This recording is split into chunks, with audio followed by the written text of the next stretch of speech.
আজকে আমি তোমাদের এমন এক গল্প বলবো যেটা শোনার পর হয়তো তুমি আর কোনোদিনও আয়নার সামনে একা দাঁড়াতে চাইবে না। হ্যাঁ, আমি বলছি সেই ভয়ঙ্কর কিংবদন্তি ব্লাডি ম্যারি। কল্পনা করো, রাত ঠিক 3টা বাজে, চারপাশে নিস্তব্ধতা, তুমি একা দাঁড়িয়ে আছো অন্ধকার ঘরের ভেতরে, সামনে শুধু একটা আয়না। তুমি চোখ বন্ধ করে ফিসফিস করে বললে, bloody Mary, bloody Mary, bloody Mary. আর ঠিক তখনই আয়নার ভেতর থেকে কেউ তাকিয়ে রইল তোমার দিকে। এটা কি শুধুই হ্যালুসিনেশন নাকি সত্যি কিছু ঘটে? ব্লাডি ম্যারিকে নিয়ে হাজারো গল্প প্রচলিত আছে। কেউ বলে সে ছিল ম্যারি ওট, যাকে ডাইনি মনে করে হত্যা করা হয়েছিল। কেউ বলে সে Queen Mary I of England, যিনি শত শত মানুষকে হত্যা করেছিলেন আর যার রক্তাক্ত ইতিহাস থেকে এসেছিল নাম ব্লাডি ম্যারি। আবার অনেকে বিশ্বাস করে সে হলো এক অস্থির আত্মা যে আয়নার ভিতরে বন্দী।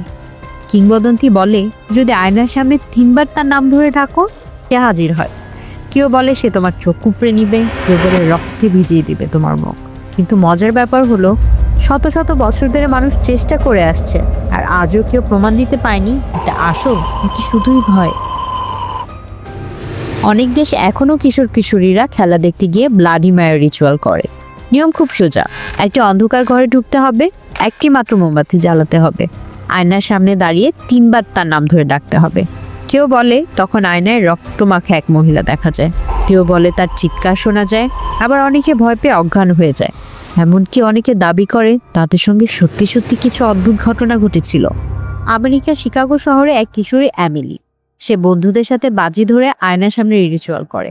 প্রথমে কিছুই হয়নি, তো যখন সে 3বার উচ্চারণ করে হাসতে হাসতে চলে আসছিল, তখনই তার বন্ধুরা চিৎকার করে ওঠে, কারণ আয়নার ভিতরে অ্যামিলির প্রতিফলন দাঁড়িয়েছিল। কিন্তু সে হাসছিল না, তার প্রতিফলন ভিন্ন কিছু করছিল, চোখ দিয়ে যেন রক্ত গড়িয়ে পড়ছিল। আরেকটি ঘটনা 1992 সালে, একটি স্কুলে কয়েকজন মেয়ে খেলতে খেলতে রিচুয়াল করে। তার পরের দিন সকালে তাদের একজনের হাতের কবজিতে আঁচড়ের দাগ পাওয়া যায়।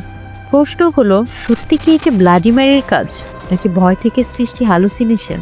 এখন বিজ্ঞানীরা বলে অন্ধকারে অনেকক্ষণ আয়নায় তাকিয়ে থাকলে আমাদের মস্তিষ্ক নিজেই ভৌতিক ইমেজ তৈরি করে। এটা এক ধরনের সাইকোলজিক্যাল ট্রিক, নাম প্রক্সিলারি ইফেক্ট। মানে আসলে কিছুই নেই, কিন্তু তোমার মস্তিষ্ক তোমাকে ভয়ের ছবি দেখাচ্ছে। তাহলে কি সব ঘটনা শুধুই মানসিক খেলা নাকি আসলে আয়নার ভেতর লুকিয়ে আছে এক রক্তাক্ত আত্মা? এখন প্রশ্ন হলো, তুমি কি সাহস করে রাত 3টায় অন্ধকার ঘরে আয়নার সামনে দাঁড়িয়ে নাম ধরে ডাকতে পারবে, bloody Mary, bloody Mary, bloody Mary? কিন্তু সাবধান, যদি একবার সে সত্যি উত্তর দেয়। তো বন্ধুরা, আজকের গল্প কেমন লাগলো আমাদেরকে কমেন্ট করে জানাবে। ভালো লাগলে লাইক করবে আর সাবস্ক্রাইব করে আমাদের সাথেই থাকবে।